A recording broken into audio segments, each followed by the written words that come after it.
मानव तंत्र में जितेंद्र गहलोत, हृदय एवं द्विपरिसंचरण तंत्र भाग 7 में आपका स्वागत करता हूँ। हृदय पेशी ऊतकों से बना हृदय मार्ग मांस खोखला व बंद मुट्ठी के आकार का होता है। अर्थात अपन ये कह सकते हैं कि जिस प्रकार एक व्यक्ति की बंद मुट्ठी दिखाई देती है, छोटे से आकार का हृदय दिखाई देता है, जिसके ऊपर दोहरी भित्ति, इसके ऊपर एक हल्की सी पतली सी आवरण रूपी एक संरचना पाई जाती है, जिसे हृदय आवरण अर्थात दोहरी भित्ति के झिल्ली में आवरण द्वारा घिरा हुआ रहता है। इसे हृदयावरण कहा जाता है। हृदय आवरण के अंतर्गत एक द्रव्य पाया जाता है, जैसे कि एक पतली सी पानी से भरी हुई प्लास्टिक की थैली पर जब जोर से प्रेशर दिया जाएगा तो ये थैली अंदर की तरफ दब जाती है, लेकिन इस पानी पर इतना दबाव महसूस नहीं होगा। उसी प्रकार इस हृदय के चारों ओर द्रव्य भरे जाने के कारण इस द्रव्य पर जब बाहरी भाग से आघात होता है अर्थात उसके ऊपर कोई दबाव बनता है तो उससे हृदय की सुरक्षा होती है। हृदय में मुख्य रूप से 4 भाग होते हैं। इनमें ऊपरी 2 भाग छोटे होते हैं जिन्हें आलिंद, वहीं निचले 2 हिस्से अपेक्षाकृत बड़े होते हैं जिन्हें नीले नाम से जाना जाता है। अर्थात जैसे कि एक सामान्य भाग ये मान लें तो इसके ऊपरी भाग दोनों ये आलिंद है और ये निचले दोनों ही भाग नीले हैं। अतः लंबवत रूप से हृदय को बाएं व दाएं भाग में बांटने पर दोनों भागों में एक एक आलिंद व एक एक नीले मिल जाता है। यदि इसी दिल को हम ऊपर से यदि लंबवत काटें तो दोनों भागों में एक आलिंद व एक नीले प्रवेश हो जाता है, यानी दोनों भागों में एक आलिंद और एक नीले सम्मिलित हो सकता है।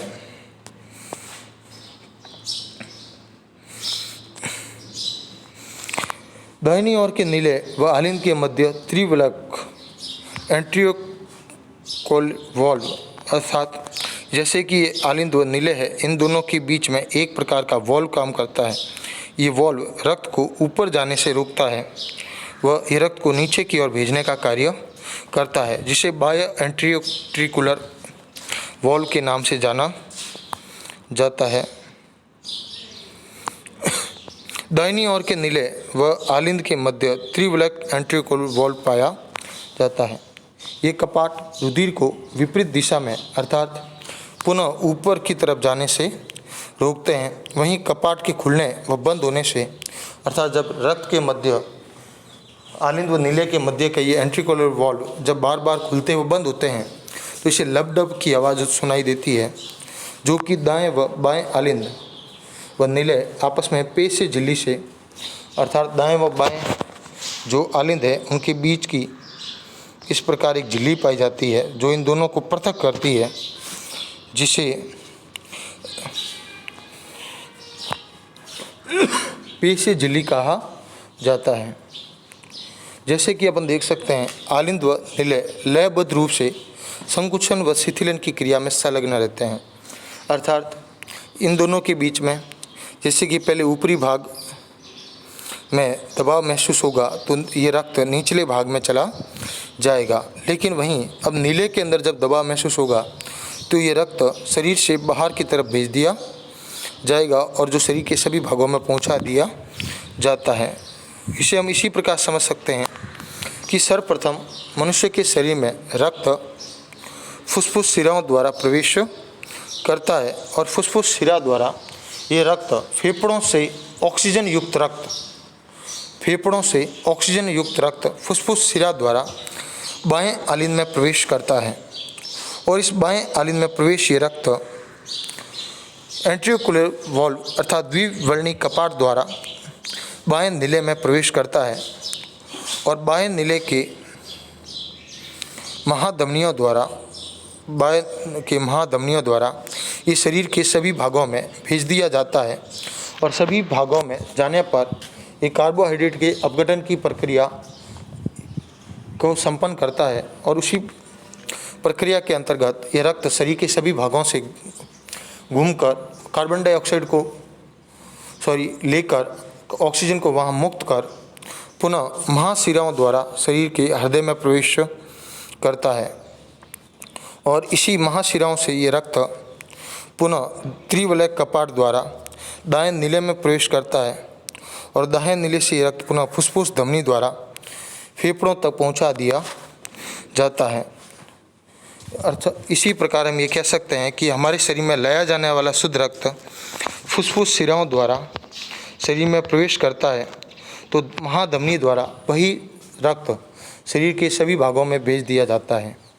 वहीं शरीर से सभी भागों से बना अपशिष्ट पदार्थ महाशिरा द्वारा शरीर में प्रवेश करता है तो वहीं उसी रक्त को फुसफुस धमनियों द्वारा शरीर के फेफड़े में पुनः भेज दिया जाता है, जहाँ से यह रक्त पुनः शुद्ध होकर वापस शरीर में प्रवेश करता है। इस क्रिया से हृदय शरीर के विभिन्न भागों में रक्त पंप करता है। शरीर से अशुद्ध अपशिष्ट मिला ये रक्त महाशिरा द्वारा दाएं आलिंद में आता है। वहीं दाएं आलिंद में एकत्र होने के पश्चात ये वॉल्व खुल जाते हैं और वॉल्व खुलने के बाद आलिंद से रक्त दाएं नीले में प्रवेश कर जाता है। दाएं नीले के संकुचित होने पर यहाँ से फुसफुस धमनी रक्त को फेफड़ों में ले जाती है और फेफड़ों में श्वसन प्रक्रिया द्वारा यह रक्त पुनः ऑक्सीकृत अर्थात ऑक्सीजन से मिलकर अभिक्रिया करते हैं। वह साफ रक्त फुसफुस शिराओं द्वारा बाएं आलिंद में प्रवेश कर जाता है। यहाँ से ये वॉल्व होते हुए बाएं नीले में प्रवेश करते हैं और नीले के संकुचन के कारण महाधमनी द्वारा ये रक्त शरीर में प्रवाहित होने लगते हैं। ये चक्र निरंतर चलता रहता है और इसी चक्र को हृदय चक्र के नाम से जाना जाता है। हृदय में प्रवेशित होता है।